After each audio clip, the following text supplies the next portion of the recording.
अस्सलाम वालेकुम। सबसे पहले तो आप सबको रमज़ान की बहुत बहुत मुबारक हो।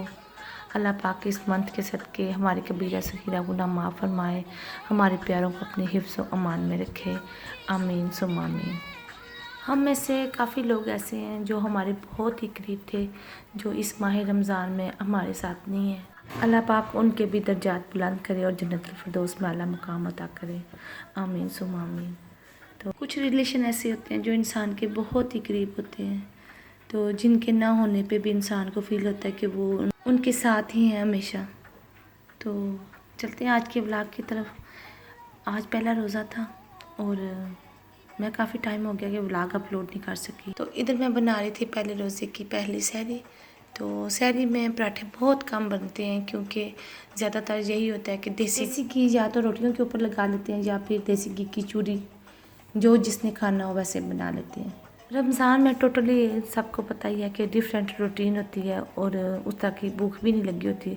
बच्चों को भी ज़बरदस्ती ही खाना देना होता है, खुद से तो वो खाते नहीं हैं, तो अगर खाएं भी तो बहुत कम। तो इसलिए मेरी कोशिश होती है कि जो वो कह रहे हैं उसी तरह उनको बना दिया जाए। मेरे घर की एक और रूटीन भी है कि जिस तरह हम अफ्तारी में 2-3 ड्रिंक्स हम बना लेते हैं, शरबत या लस्सी या जो भी चीज़ है, तो इसी तरह हम सहरी में भी ऐसे ही बनाते हैं। तो दही हम ऐसे कहते हैं कि अगर किसी ने दही लेना है तो दही ले ले, ज़्यादातर लस्सी ही पीते हैं। मेरा जी आपके साथ पहला रमज़ान है। तो लास्ट रमज़ान में मैंने सोचा था कि मैं यूट्यूब चैनल बनाऊंगी, तो अल्हम्दुलिल्लाह इस साल मैंने बना भी लिया और मेरा चैनल मोनो भी हो गया। कभी कभी तो मुझे खुद भी यकीन नहीं आता। तो अब नमाज का टाइम था। रमज़ान का महीना बहुत ही सुकून वाला महीना होता है। नमाज़ पढ़ना, कुरान पाक पढ़ना, घर के भी सारे काम करना और खाने पीने का इत्माम भी बाकी महीनों से बढ़ के करना। इस महीने की क्या ही बात है। तो ये जो नमाज मैं आपको दिखा रही हूँ, ये मेरे भाई उम्रा करने गए थे तो तब लाए थे। तो मैंने दिल में तहिया किया था कि जब रमज़ान का पहला रोज़ा होगा मैं तब भी इसे निकालूंगी, क्योंकि ऑलरेडी घर में काफ़ी जहाँ नमाज़ पढ़े हुए थे तो ये मुझे बहुत पसंद आया। तो मैंने कहा रमज़ान में मैं इसी पे नमाज़ पढ़ा करूँगी। अब आ जाते हैं इफ़्तार की तरफ। तो इफ़्तार मैंने किया था दूध और रूह अफ़ज़ा से, क्योंकि मेरी कोशिश होती है कि बाकी जितने भी शरबत हो मैं कोई भी ना पीऊँ और सबसे पहले मैं यही पीऊँ जिससे मेरे मैदे को ताकत मिले और मेरी बॉडी को ताकत मिले। तो मैं फ़जूल चीज़ें जैसे पकोड़े, समोसे, चाट बहुत कम खाती हूँ। अगर खाऊँ भी तो 2-3 चम्मच चाट के। मैं अपने लिए गिलास में अलग से बना लेती हूँ, क्योंकि बच्चे तो पीते नहीं हैं, तो वो रंग बिरंगी जैसे शरबत होते हैं वही पसंद करते हैं। रोज़ा रख के ये है कि थोड़ी बहुत गर्मी भी लगती है। अगर आप काम कर रहे हैं या बाहर कहीं हैं तो फिर तो आपको ज़्यादा गर्मी लगेंगी। तो थोड़ी बहुत, मैं तो बर्फ़ भी इतना पसंद नहीं करती, लेकिन अगर डालनी हो तो 1-2 टिक्की मैं बर्फ़ की डाल लेती हूँ। तो यही मेरी अफ्तारी होती है। तो बच्चों की अफ्तारी की बात कर ली जाए तो उनकी अफ्तारी काफ़ी हैवी होती है और वो चलते फिरते रात तक खाते पीते ही रहते हैं। अफ्तारी के टाइम डिफरेंट शरबतों के अलावा 2 चीज़ें जो मस्ट बनती है ना, वो है पकोड़े और चाट। चाट में आप चना चाट भी हम बहुत ज़्यादा खाते हैं और उसके साथ हम फ्रूट चाट भी। और पकोड़ों के लिए मैंने आज लिया है चिकन थोड़ा सा और बंद गोभी, हरी मिर्च, आलू और प्याज। इनका मिक्सर तैयार करके मैं आधा घंटा पहले ही रख देती हूँ, क्योंकि जब आप मिक्सर पहले तैयार कर लेते हैं तो उससे भी पकौड़े बहुत अच्छे बनते हैं। और आप कोशिश करें कि आप जब रमज़ान में पकौड़े बनाते हैं तो उनमें वेजिटेबल्स ज़्यादा यूज़ करें, क्योंकि जो वेजिटेबल्स होती हैं ना, उनके जो आप पकौड़े बनाते हैं वो ऑयल कम चूसते हैं और दूसरे जो होते हैं ना वो ऑयल ज़्यादा लेते हैं, जो कि हमारे मैदे के लिए भी नुकसानदेह है और हमारी बॉडी के लिए भी।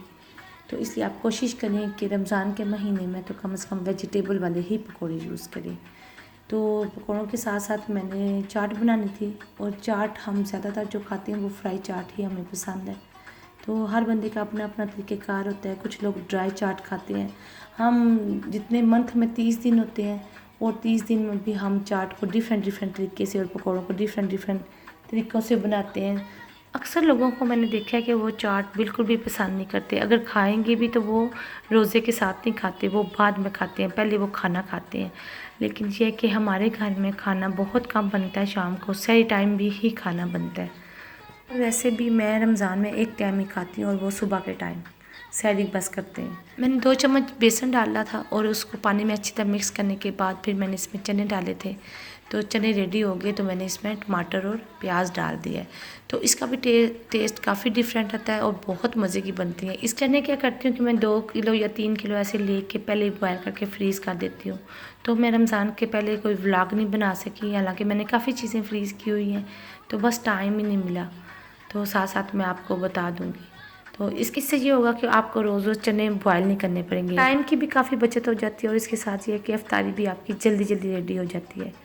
तो 2 से 3 मिनट तक पकाएंगे, फिर मैं इसमें डालूँगी, ये आलू डाल दिए। आलू के बाद मैं इसके ऊपर अब आपकी अपनी मर्ज़ी, अगर दही डालना चाहते हैं या चटनी थोड़ी डालना चाहते हैं तो आप डाल सकते हैं, क्योंकि सब बच्चों ने खाना होता है, इसलिए मैं दही ही डालती हूँ। अगर चटनी किसी ने खानी है तो वो बाद में यूज़ कर सकता है। दही को डालने से पहले आप अच्छी तरह इसको फेंट लें। चाट और पकौड़े तैयार हो चुके थे और बाकी काम भी समेट लिया था। इफ्तारी से पहले पहले सारे काम करने होते हैं।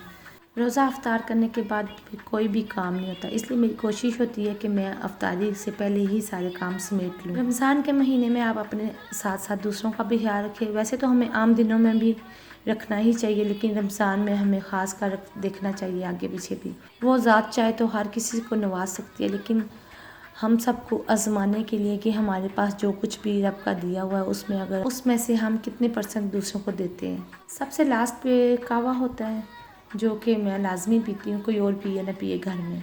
तो उम्मीद करती हूँ कि आज का व्लॉग आपको पसंद आया होगा। अपना बहुत सारा ख्याल रखें, दुआ में याद रखें। अल्लाह हाफिज़।